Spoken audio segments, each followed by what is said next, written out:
আসসালামু আলাইকুম, আমি মোহাম্মদ সাকিব। সেটা অবশ্য আপনারা অনেকেই চিনেন, জানেন।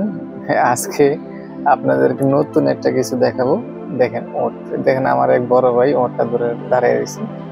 আসলে বিষয়টা হলো যে আমরা ভিতরে আমাদের যে কোম্পানির প্রজেক্টের ভিতরে কাজ করতেছিলাম, হঠাৎ করে দেখি ওটটা এখানে আসছে। কারণ এখানে কোনো কিছুই কিন্তু নাই, আশেপাশে সব হলো মরুভূমি, আর কিছুই নেই, বাড়িঘর বলতে কিছুই নেই এখানে। আর মরুভূমির মাঝখানে আমি কালকে একটা ভিডিওতে আপনাদেরকে দেখেছিলাম, ওই জায়গায় একটা একটা না দুটা ঘর দেখা যায় মরুভূমির মাঝখানে। সেখানে একটা লোক থাকে, কোন দেশে সেটা আমি জানি না।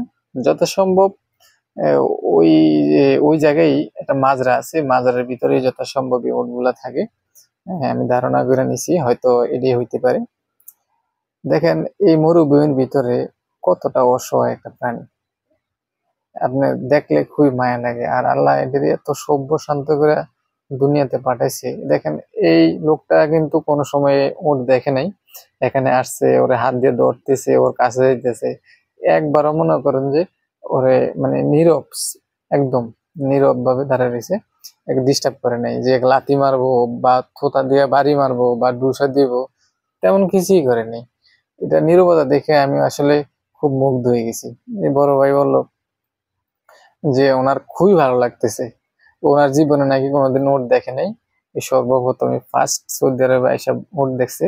আর এত বড় উট তো সে দেখেই নেই, সেটাই আমাকে বলল। আর এই দেখেন, এই মরুভূমির ভিতরে যে আরো উট আছে সেটা আপনাদেরকে দেখাবো। এই দেখেন মরুভূমি, এখন বাড়িঘর আছে, এই দেখেন উট। এই যে এখানে যে ঘাসগুলা খাইতেছি, এই ঘাসগুলা কিন্তু একটা কাঁটাযুক্ত ঘাস। এই ঘাসগুলা কিভাবে খায় ওঠে সেটা আসলে খুবই কষ্টসাধ্য। আপনি যদি একবার দেখতেন তখন বুঝতে পারতেন।